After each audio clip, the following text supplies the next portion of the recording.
Halo sobat pencinta Donghua, kali ini kita akan melanjutkan cerita Battle Through the Heavens Benua Kaisar. Cerita dan video ini diambil dari channel Nobarta.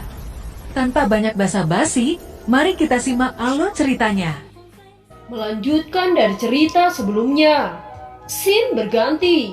Di alam Dewa Dara, sesosok orang yang duduk dengan tenang tiba-tiba membuka mata. Dia adalah orang yang mempresentasikan jiwa dengan Xiaoyan sebelumnya. Aura membunuh yang kuat terpancar dari sosok ini. Sosok dengan mata yang menyala warna darah berteriak dengan keras. Cepat kirim pasukan untuk menghancurkan benua Daudi. Teriak sosok itu. Orang-orang yang berada di sekitarnya merasa sangat kedinginan. Mereka berkata dengan cepat, "Perintah dewa dilaksanakan," ucap para bawahan itu. Setelah itu semua bawahan menghilang dari aula utama. "Tuan Heipo, tolong tenangkan amarah Anda. Apa yang membuat Anda begitu marah?" ucap seorang pria di sebelahnya.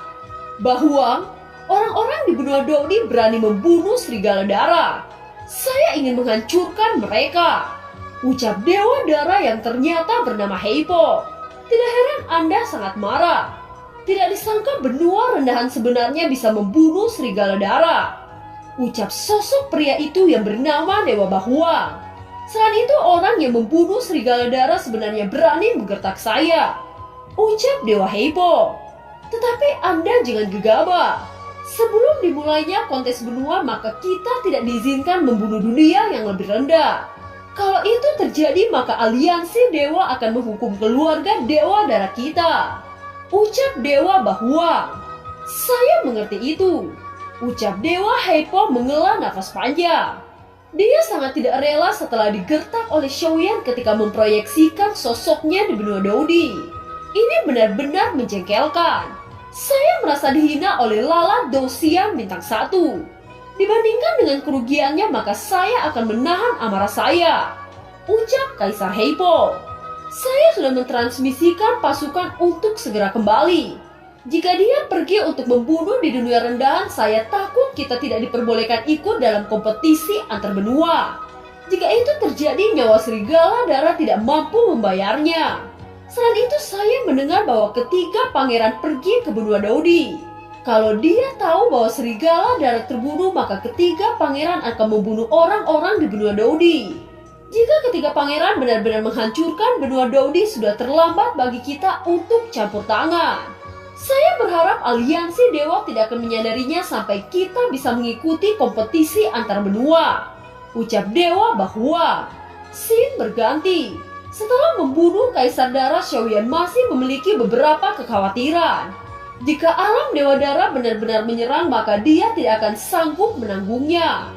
Sekarang yang perlu Xiaoyan lakukan hanyalah memperkuat fondasinya dan melawan Dewa Darah ketika sudah tiba di benua Daudi. Kaisar Naga juga berangsur-angsur pulih saat ini. Dia memandang Xiaoyan dengan penuh kekaguman. Awalnya dia merasa sangat putus asa dan suku Naga sudah diambang kehancuran. Tetapi manusia di depannya membuat keajaiban dan benar-benar membunuh Kaisar Darah. Sekarang Lautan Emas sudah tidak memiliki ancaman lagi. Mereka para ras yang hidup di Lautan Emas akhirnya bisa menemukan kedamaian. Xiaoyan perlahan-lahan berjalan ke arah Kaisar Naga.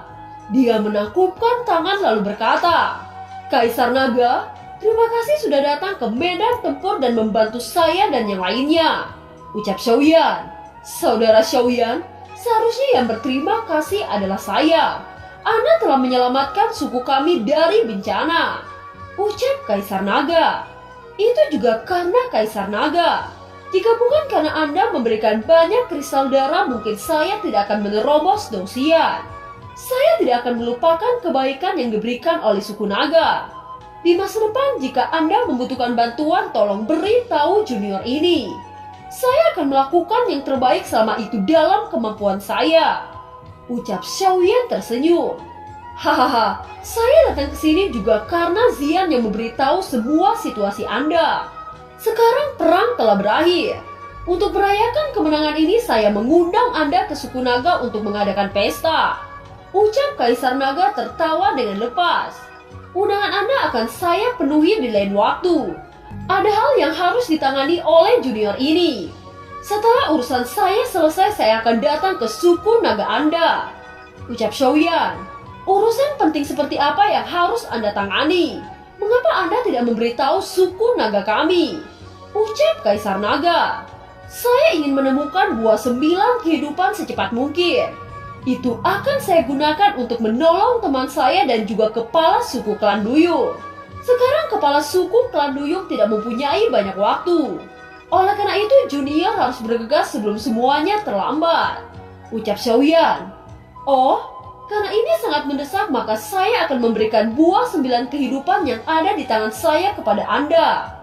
Anda harus sesegera mungkin menolong Raja suku Duyung terlebih dahulu. Serahkan kepada saya untuk menelusuri reruntuhan ini.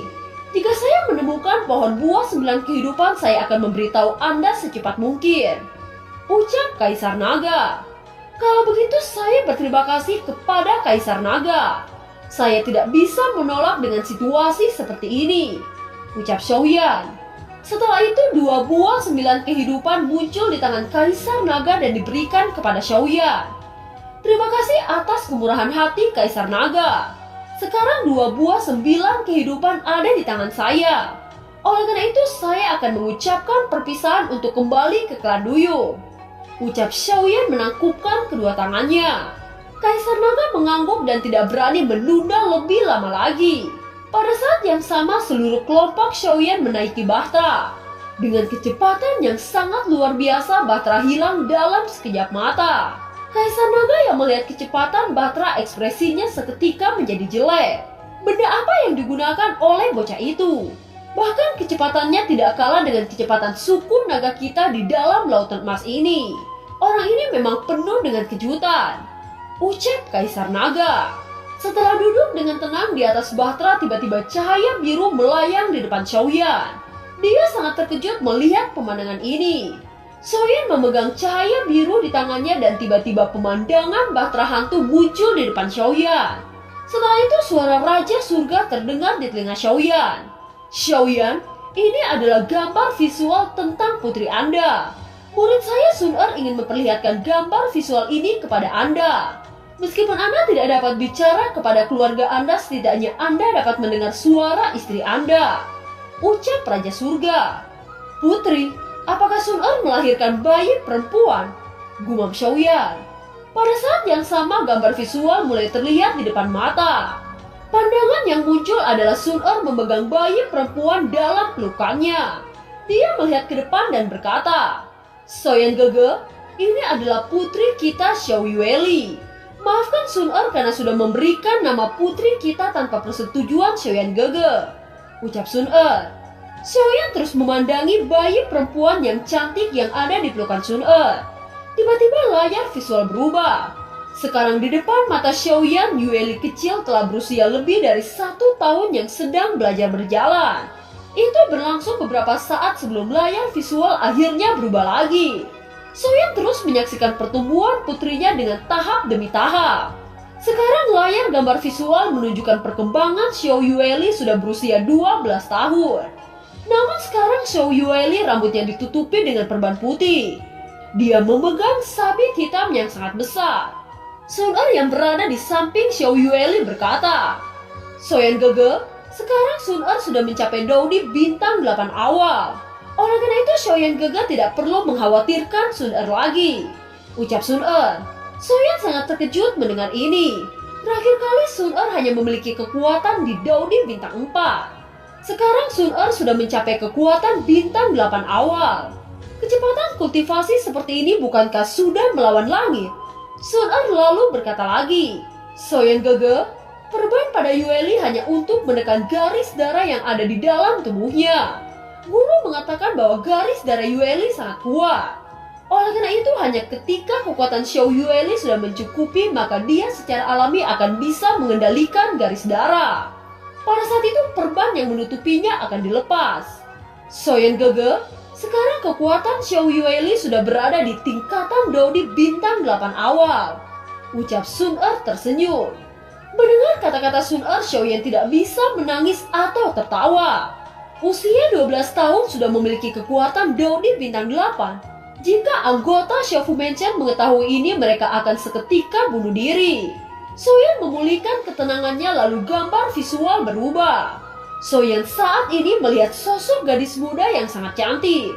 Rambut terurai rapi dan rambut itu berwarna merah muda. Sosok gadis muda ini secara alami putrinya yaitu Xiao Yueli. Di dalam Batra, Xiao Yueli menghancurkan tiang-tiang Batra dengan sabit besar.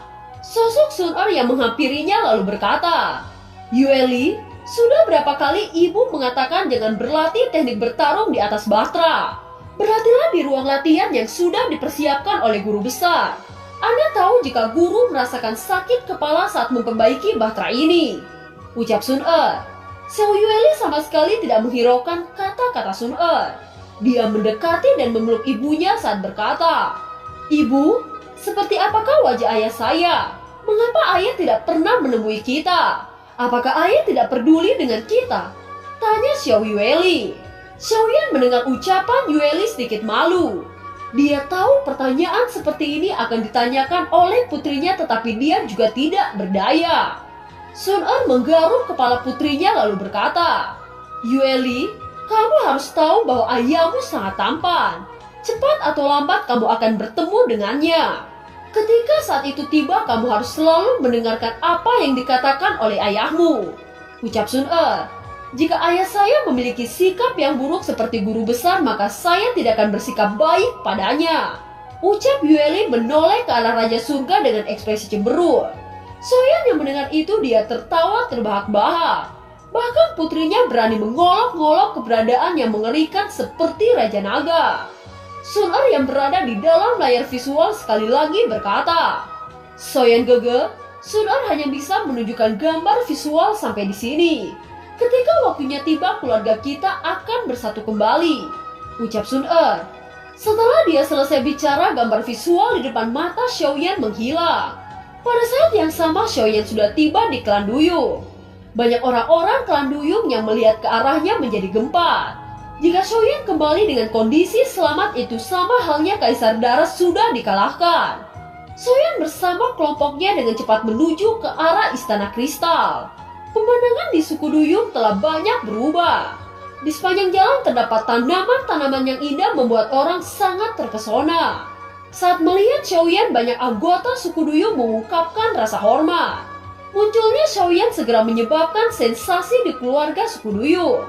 Mereka ingin tahu apakah Xiaoyan berhasil membunuh Kaisar Darah. Di dalam Istana Kristal, Putri Qianing menyambut dengan tergesa-gesa ketika mendengar bahwa Xiaoyan dan kelompoknya datang. Saat Xiaoyan melihat Putri Qianing, dia tersenyum lalu berkata, "Saya sudah mendapatkan buah 9 kehidupan. Sekarang izinkan saya menemui ayah Anda," ucap Xiaoyan.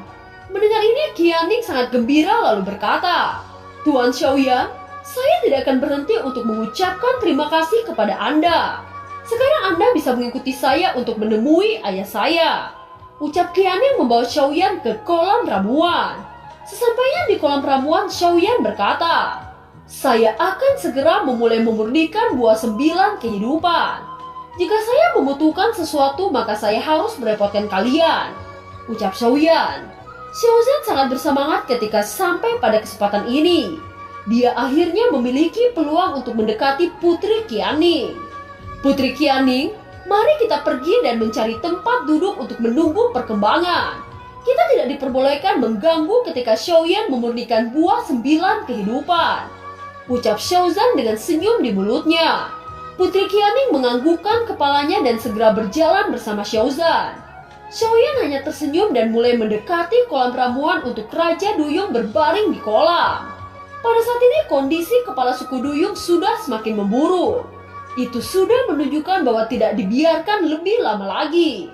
Raja Duyung yang merasakan hadirnya Xiaoyan, dia perlahan-lahan membuka matanya lalu berkata, "Dermawan, Anda telah kembali," ucap Raja Duyung dengan terengah-engah. "Saya sudah menemukan buah 9 kehidupan untuk Anda. Sekarang saya berharap semua akan berjalan lancar dan luka Anda bisa disembuhkan. Saya harus memberitahu Anda terlebih dahulu bahwa prosesnya akan sangat menyakitkan. Anda harus mampu mengatasi melewati rasa sakit ini," ucap Xiaoyan. Raja Duyung menganggukkan kepalanya untuk mengkonfirmasi bahwa dia sanggup menanggung rasa sakit. Soyeon mengeluarkan buah 9 kehidupan di tangannya. Baginya memurnikan buah 9 kehidupan merupakan hal yang sangat mudah. Soyeon segera membungkus buah 9 kehidupan dengan nyala api. Suhu yang tinggi seketika membuat buah 9 kehidupan menjadi cair. Dengan cepat cairan itu memasuki mulut Raja Duyung. Cahaya biru yang menyilaukan terpancar dari tubuh Raja Duyung. Seiring berjalannya waktu, cahaya-cahaya itu semakin tebal. Seluruh tubuh Raja Duyung seperti terbakar oleh api penyucian. Suara teriakan yang sangat keras terdengar di seluruh istana kristal. Raja Duyung merintih kesakitan. Dia tampak seolah-olah dibakar hidup-hidup oleh cahaya biru ini. Kepala suku, Anda harus bertahan dari rasa sakit ini. Selama Anda mampu menahannya, luka Anda akan sembuh. Jika Anda tidak dapat menanggung rasa sakit ini, semua prosesnya akan gagal dan apa yang sudah diperjuangkan akan sia-sia, ucap Xiaoyan. Raja Duyung menggertakkan gigi lalu berkata dengan bangga, Tuan Dermawan, rasa sakit ini tidak sebanding dengan apa yang saya derita selama bertahun-tahun. Tuan Dermawan tidak perlu khawatir. Apapun yang terjadi, saya pasti akan bertahan, ucap Raja Duyung dengan wajah yang sangat menyakitkan. Cahaya biru semakin kuat dan cahaya biru membungkus seluruh tubuh Raja Duyung seperti kepompong. Setelah cahaya biru membungkus seperti kepompong, teriakan keras berangsur-angsur berhenti. Saat Soyeon melihat ini, wajahnya dipenuhi dengan kegembiraan. Akhirnya masa-masa kritis telah dilewati. Sekarang hanya menunggu kepala suku untuk sepenuhnya memulihkan kondisinya, gumam Xiaoyan. Soyeon perlahan-lahan berjalan keluar dari kolam ramuan. Xiaozan dan Qianing yang melihat Xiaoyan datang, mereka langsung berdiri. Tuan Xiaoyan, apakah ayah saya berhasil menyerap buah 9 kehidupan? Tanya Qianing dengan cemas. Semua berjalan dengan lancar. Ayah Anda berhasil menyerap buah 9 kehidupan. Sekarang ayah Anda hanya membutuhkan waktu beberapa bulan untuk pulih sepenuhnya, ucap Xiaoyan. Mendengar ini, Putri Qianing dipenuhi dengan rasa syukur yang sangat besar. Dia dengan cepat bersujud di depan Xiaoyan sebagai mengungkapkan rasa terima kasih. Xiaoyan melihat ini, dia segera mengangkat tubuh Putri Qianing dengan kekuatan yang tidak terlihat. Dia menatap Qianing lalu berkata, saya tidak terlalu senang jika ada yang melakukan ini kepada saya. Tolong jangan bersujud seperti ini lagi di masa depan. Sekarang lautan Mas telah sepenuhnya terbebas dari monster darah. Di masa depan suku Anda akan aman tanpa takut dengan invasi monster darah, ucap Xiaoyan. Qianing yang mendengar ini membuka mata lebar-lebar. Dia tidak percaya dengan apa yang dikatakan Xiaoyan. Segera dia berbalik dan menatap Xiaozan. Apa yang dikatakan oleh Xiaoyan memang benar. Kaisar darah telah dibunuh olehnya. Mulai sekarang sudah tidak akan ada monster darah di lautan emas ini, ucap Xiaozan tersenyum. Kaisar darah mati. Mendengar itu, Qianing seperti tersambar oleh petir. Dia tahu jelas jika Kaisar darah merupakan sosok yang sangat ditakuti di lautan emas ini. Tetapi Kaisar darah mampu dibunuh oleh Xiaoyan. Setelah urusan di suku Duyung sepenuhnya selesai, Xiaoyan kembali ke Bahtera Tabur. Hal selanjutnya adalah membuat tubuh untuk Guyin. Pada saat ini, berita tentang monster darah yang telah dimusnahkan oleh kelompok Xiaoyan menyebar dengan cepat di seluruh lautan emas. Suku Duyung yang menjadi bulan-bulanan oleh monster darah seketika berteriak gembira dengan berita ini. Mereka merayakan pesta yang sangat meriah. Itu dilakukan untuk menyambut Xiaoyan sebagai pahlawan sejati mereka. 7 hari 7 malam seluruh suku Duyung dipenuhi dengan canda tawa. Xiaoyan yang melihat senyum di wajah semua orang, dia menghembuskan nafas lega.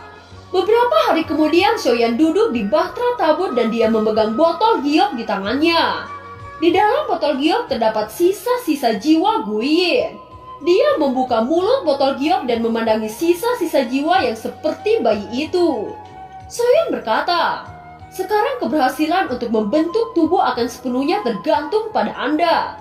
Jika Anda memiliki kemampuan untuk bangkit, maka Anda dapat sepenuhnya membentuk tubuh dengan bantuan buah 9 kehidupan. Ucap Xiaoyan mengambil buah 9 kehidupan dan memurnikan dengan api surgawi. Sesaat kemudian itu mencair dan cahaya biru yang menyilaukan membungkus sisa-sisa jiwa Guyin. Waktu terus berlalu, tetapi tidak ada tanda-tanda cahaya biru berfluktuasi. Segala sesuatu sudah ditakdirkan. Tampaknya Guyin tidak mampu melewati situasi ini. Ucap Xiaoyan sangat tidak percaya jika Guyin gagal. Karena ini masalahnya, saya akan mencoba membantu Anda dengan kekuatan saya. Ucap Xiaoyan mengelurkan kedua tangannya. Segera setelah itu kekuatan benua membungkus jiwa Guyin. Setelah beberapa saat jiwa Guyin akhirnya menunjukkan tanda-tanda semakin menguat. Kekuatan benua sebenarnya sangat misterius. Bahkan itu memiliki sifat memperkuat sisa-sisa jiwa. Ucap Xiaoyan. Melihat peningkatan ini, Xiaoyan menghembuskan nafas lega. Dia juga tidak menyangka bahwa kekuatan benua memiliki efek seperti ini. Pada saat ini cahaya biru yang membentuk kepompong mulai berfluktuasi. Suara seperti detak jantung terpancar dari cahaya biru. Karena Anda telah membantu saya saat menghadapi ketua aliansi bayangan, saya akan membayar hutang ini dengan menghidupkan Anda kembali. Ucap Xiaoyan. Di dalam cahaya biru, sosok seperti bayi meringkuk seolah-olah berada di dalam rahim seorang ibu. Itu disertai jantung yang berdetak kencang di dalam kepompong itu. Hanya masalah waktu sebelum Guyin akan benar-benar dibangkitkan. Setelah menyelesaikan semua urusan, Xiaoyan mengucapkan selamat tinggal pada suku duyung. Sekarang Xiaoyan ingin menelusuri seluruh reruntuhan. Karena seluruh monster darah telah musnah, sekarang Xiaoyan membawa seluruh anggota Shofu Mansion. Dia merasa jika reruntuhan itu bukanlah tempat yang sederhana. Setelah 10 hari berlalu, kelompok Xiaoyan sudah berada di reruntuhan. Selama periode ini, Xiaoyan juga merawat kepompong Guyin. Dia juga memastikan jika pertumbuhan tubuh Guyin tidak memiliki masalah. Di sepanjang lautan emas, suku-suku kecil yang selalu bersembunyi telah menunjukkan diri. Mereka berani muncul karena mendapatkan berita bahwa monster darah telah musnah dari lautan emas ini. Mereka mulai kembali kepada tempat mereka dan lautan emas ini terlihat sangat hidup. Itu membuat kelompok Xiaoyan dipenuhi dengan kegembiraan. Saat memasuki reruntuhan, dua sosok dengan cepat menuju ke arah Xiaoyan. Mereka berlutut lalu berkata, "Tuan Xiaoyan, saya diperintahkan oleh Kaisar Naga untuk menunggu kedatangan Anda." Ucap dua sosok itu yang ternyata orang yang dikirim Kaisar Naga. Pada saat yang sama suara hangat terdengar. "Saudara Xiaoyan, Anda sudah berada di sini."